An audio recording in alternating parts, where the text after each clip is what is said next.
Most people don't actually work 8 hours a day. They sit at a desk for 8 hours. But maybe they get 1 real hour of work done. And that sounds a bit extreme, but think about it. Hours in work is not the same as hours actually worked. In the same way that hours in bed is not the same as hours of sleep. Just because you're there, it doesn't mean you're producing anything meaningful. And part of this is just how the system is set up. We have school where you're required to be there at a certain time and leave at a certain time, jobs that are typically 9 to 5, everything is stretched out, and you're expected to be there for 8 hours. But if we're being completely honest, most people could get their actual work done way faster than that. And with way less distractions from colleagues, from social media, from just things getting thrown in their face in the office.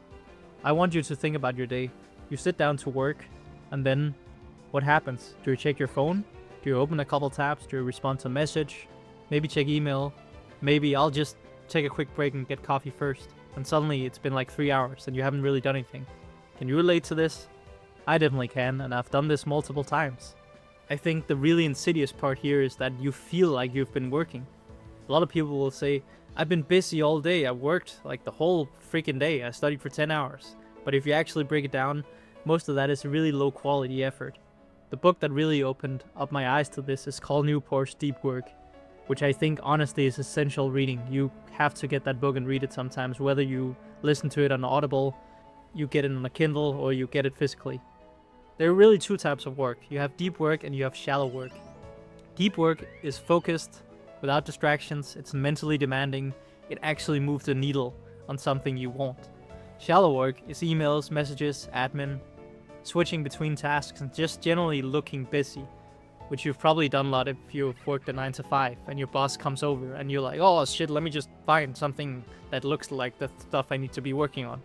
And here's the truth, most people only do about 1 hour of deep work per day. Everything else is just noise. Even people who are really good at this usually max out at around 3 to 4 hours. That's it. Honestly, for me personally, I probably do 2 to 3 hours a day. Realistically, I think I rarely get 4 hours. And I've been working on this stuff for years. And I know what you might be thinking at this point. Yeah, I'm different. I can study for 8 hours. You're probably not. You might be sitting there for 8 hours, but your brain is not locked in for 8 hours. The biggest problem is distraction, because people think, I only check my phone for a minute. That's not how it works. You don't lose 1 minute. You actually lose your focus, momentum, and your mental state, and it can take up to 15 to 20 minutes just to get back into that task from that distraction that took 1 minute on your phone. So realize this, every time you switch tasks, you reset your brain. So you can actually end up having an entire day that becomes fragmented, where you're never fully locked in, and this is how most people work, because we're so connected nowadays. I noticed this one a lot when I worked a normal job. I tried to implement my own productivity techniques and had a list of things that I thought was important for that day, and actually for quite a lot of the days, I finished my work way faster than in those 8 hours. And what did I do? I ended up talking to my colleague and we went outside while he smoked and I drank coffee. And then we might go into the lab where we kept talking. We're not really that focused. It was like fun-ish. The conversation was fun. The whole being in the lab without really always being locked in was not so fun.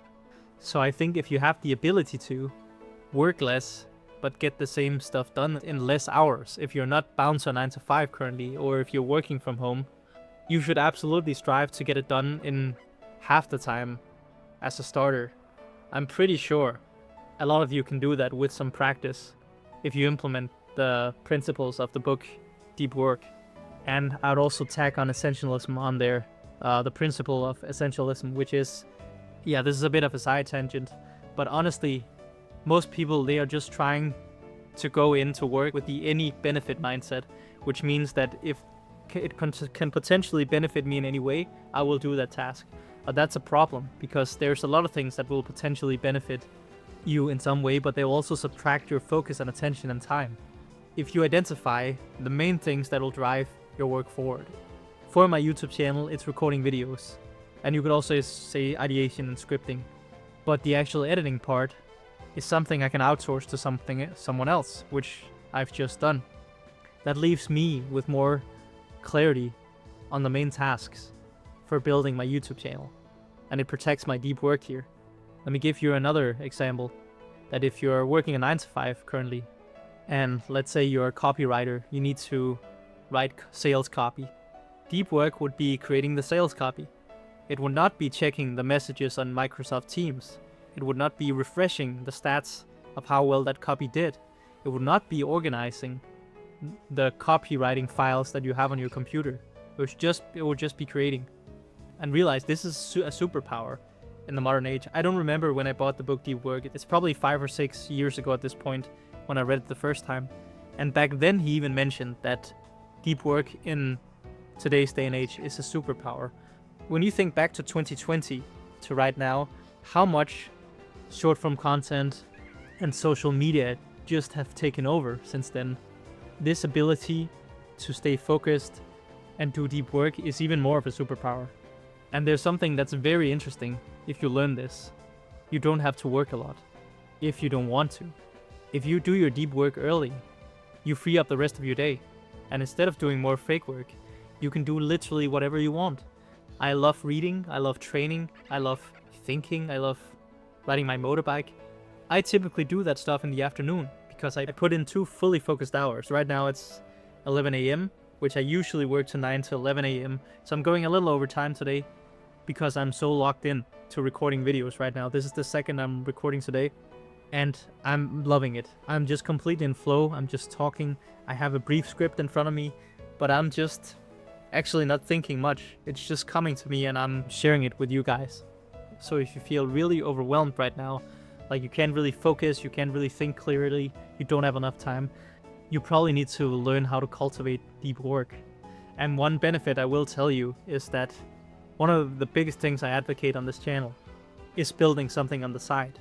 And if you learned how to do deep work, you'll have plenty of time every single day to spend 1 to 2 hours on a personal brand. And if you want my help to help you kickstart your personal brand or scale it to the point where you can get your first couple clients, send me a DM on Instagram.